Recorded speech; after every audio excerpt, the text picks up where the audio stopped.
4 तारीख को 2025 के नीट का पेपर है, लेकिन उस पेपर से पहले एनटीए ने और नेशनल मेडिकल कमीशन ने एक बहुत बड़ी कार्रवाई की। इस कार्रवाई के तहत 26 छात्रों को सस्पेंड कर दिया गया है और 14 छात्रों को निलंबित कर दिया गया है। नेशनल मेडिकल काउंसिल ने देश भर के सभी मेडिकल कॉलेज को पत्र लिखकर ये कहा कि इन छात्रों के ऊपर में तुरंत कार्रवाई की जाए।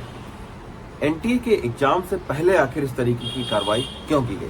दरअसल 2024 में नीट की परीक्षा के बाद जब रिजल्ट आए तो बहुत सारी जो शिकायतें हैं वो एनटीए को मिलना शुरू हुई और फिर आपने सुना होगा, पढ़ा होगा कि वो एक बहुत बड़ी सुर्खियां बनी, क्योंकि तमाम सारे जो छात्र हैं उन्होंने नीट की परीक्षा की पारदर्शिता पर सवाल उठाने शुरू किए। यही नहीं, शिक्षा मंत्री तक को इसकी सफाई देनी पड़ी और सीबीआई और एनटीए दोनों ने जांच भी शुरू की।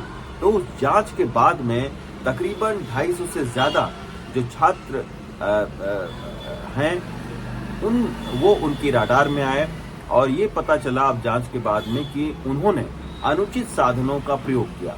अब ये अनुचित साधन कौन से हो सकते हैं?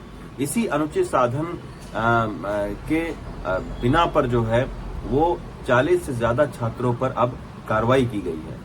यही नहीं, तकरीबन 215 ऐसे छात्र हैं जो अभी भी एनटीए के राडार पर हैं, यानी अभी छानबीन चल रही है। दरअसल नीट का ये कहना है कि कोई भी छात्र अगर अनफेयर मीन मतलब पेपर के बारे में पता करता हुआ पाया गया सोशल मीडिया पर, या पेपर के पारदर्शिता का उल्लंघन करते हुए पाया गया, या पेपर को आउट करने की कोशिश में वो लगा हुआ पाया गया, और कई सारे ऐसे जो लोग हैं उनको भी चिन्हित किया है कि वो लोग जो है वो इस कोशिश में रहते हैं कि किस तरीके से भ्रामक जो सूचनाएं हैं वो सोशल मीडिया पर फैलाकर और नीट की परीक्षा की पारदर्शिता को खतरे में डाला जाए।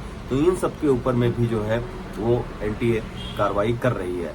लेकिन अब ये सीबीआई की जांच और एनटीए की अपनी जांच में इस बात का खुलासा हुआ है कि ये जो छात्र थे, जिन 26 छात्र को सस्पेंड कर दिया गया है और 14 छात्रों को निलंबित कर दिया गया है, इन छात्रों की भूमिका जो है वो 2024 के नीट की परीक्षा की पारदर्शिता को खतरे में डालने में थी, और यही वजह है कि इनके ऊपर में जो है वो ये इस तरीके की कार्रवाई की गई है।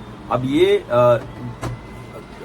4 मई को जब नीट की परीक्षा है उससे पहले ये कार्रवाई करके एक संदेश देने की कोशिश की गई है कि नीट की परीक्षा की पारदर्शिता को किसी भी तरीके से कोई भी खतरे में न डाले, वरना फिर जो है जांच अगर होगी तो फिर जो है कार्रवाई भी करनी होगी। इसके अलावा जो है वो एक ट्रांसपेरेंसी जो वेबसाइट है उसको नीट ने लॉन्च किया था और उसमें भी जो है वो 1500 से ज्यादा शिकायतें जो है वो पाई गई हैं।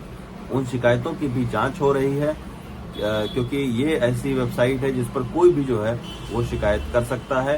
तो नीट की परीक्षा को पारदर्शी बनाने के लिए तमाम तरीके के जो उपाय हैं वो भी किए गए हैं। दिल्ली से रवि संजन शुक्ला, NDTV इंडिया।